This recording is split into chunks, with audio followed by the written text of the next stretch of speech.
In this video, I want to show you how to use a simple little tool that's called a tubing notcher.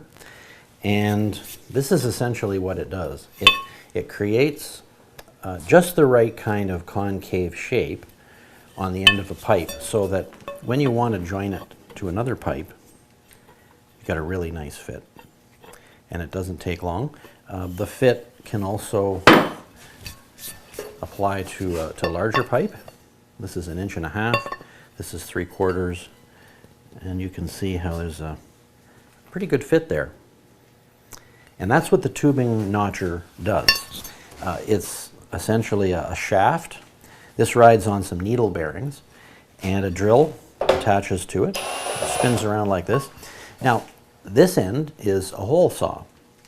And in this case, the hole saw is the same diameter as 1-inch pipe. So I want to shape the end of this pipe so that it fits perfectly over the 1-inch pipe. And I'm going to be welding this. This is part of a railing project that I'm working on.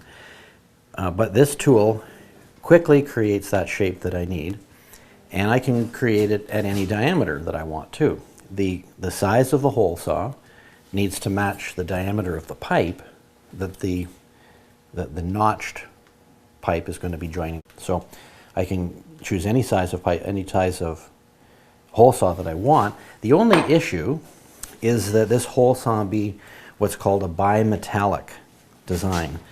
You can't really see it anymore, but this is an Irwin hole saw. It has cut probably 30 or 40 notches in black iron pipe like this, and the teeth are still razor sharp. Part of that is because of the metallurgy of a bimetal hole saw like this, high quality.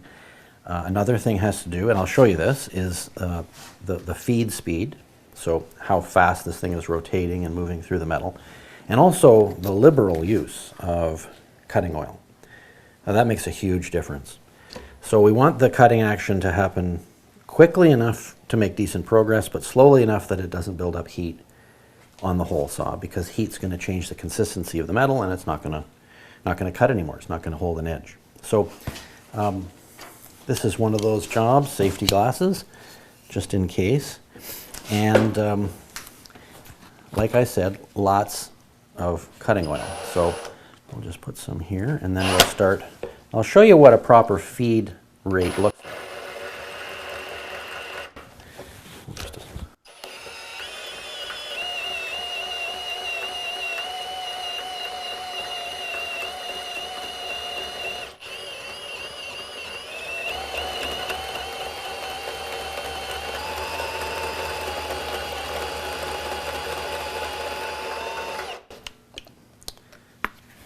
Can't use too much oil on these things.